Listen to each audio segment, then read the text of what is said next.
ಎಲ್ಲರಿಗೂ ನಮಸ್ಕಾರಗಳು. ಇದು ನಿಮ್ಮ ಪ್ರೀತಿಯ Soumya Mahesh. Welcome to doctor Khader food style.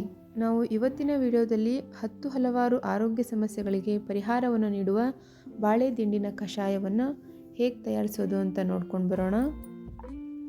ಚಾನಲ್ನ ಸಬ್ಸ್ಕ್ರೈಬ್ ಮಾಡ್ಕೊಳ್ಳಿ. ಹೊಸ ವಿಡಿಯೋಗಳ ನೋಟಿಫಿಕೇಷನ್ ನಿಮಗೆ ತಕ್ಷಣಕ್ಕೆ ತಲುಪುತ್ತೆ. ಬಾಳೆ ದಿಂಡಿನ ಕಷಾಯದ ಸಂಪೂರ್ಣ ಪರಿಣಾಮವನ್ನು ನಾವು ಪಡ್ಕೋಬೇಕು ಅಂತಂದರೆ ಮನೆಯ ಆವರಣದಲ್ಲಿ ಬೆಳೆದಿರೋ ಬಾಳೆ ಗಿಡದ ಕಾಂಡವನ್ನು ಬಳಸಿ ಕಷಾಯವನ್ನು ತಯಾರಿಸ್ಕೊಳ್ಳೋದು.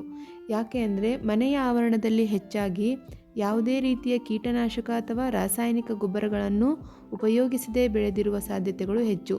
ಆದ್ದರಿಂದ ಸಾವಯವವಾಗಿ ಬೆಳೆದ ಬಾಳೆ ದಿಂಡನ್ನು ಈ ಕಷಾಯಕ್ಕೆ ಬಳಸುವುದು ಅತಿ ಮುಖ್ಯವಾದ ಅಂಶವಾಗಿದೆ. ಬಾಳೆ ದಿಂಡಿನ ಕಷಾಯವನ್ನು ಹೇಗೆ ತಯಾರು ಮಾಡೋದು ಅಂತ ನೋಡ್ಕೊಂಡು ಬರೋಣ. ಒಂದು ಸ್ಟೀಲ್ ಪಾತ್ರೆಗೆ 200 ml ನೀರನ್ನು ಹಾಕಿ ಕುದಿಯುತ್ತಿರುವ ನೀರಿಗೆ 4 ಬಾಳೆ ದಿಂಡಿನ ತುಂಡುಗಳನ್ನು ಹಾಕಿ 5 ನಿಮಿಷಗಳ ಕಾಲ ಕಷಾಯವನ್ನು ಕುದಿಸಿ. ಈಗ ಕಷಾಯ ರೆಡಿಯಾಗಿದೆ.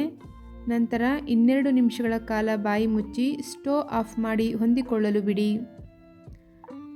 ನಂತರ ಬಿಸಿಯಾದ ಕಷಾಯವನ್ನು ನಿಮ್ಮಿಷ್ಟದ ಕಪ್ಗೆ ಸರ್ವ್ ಮಾಡಿಕೊಂಡು ಕುಡಿಯಲು ಸಿದ್ಧರಾಗಿ.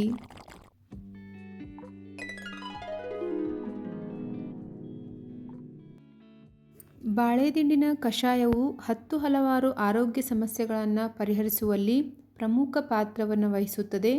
ಅವುಗಳ ಪಟ್ಟಿ ಇಂತಿದೆ: ಯೂರಿನ್ ಸೋಂಕು, ಪ್ರಾಸ್ಟೇಟ್, ESR, ಆರ್ಟಿಕೇರಿಯಾ ಅಂದರೆ ಗಂಧೆ ರೋಗ, IBS, ಕೋಲಿಟಿಸ್, ಕ್ರಾನ್ಸ್ ಸಮಸ್ಯೆ, ಮಲಬದ್ಧತೆ, ಮೂಲವ್ಯಾಧಿ ಅಂದರೆ piles, fistula, fissures, kidney stones, gall bladder stones, gout, uric acid, urethral structure, ತೂಕ ಹೆಚ್ಚಿಸುವುದು ಅಂದರೆ ಅಂಡರ್ವೇಟ್, ಮೇದೋಜೀರಕಾಂಗ ಕಲ್ಲುಗಳು, ಡಯಾಲಿಸಿಸ್, ಪ್ರೋಟೀನ್ ಸೋರಿಕೆ.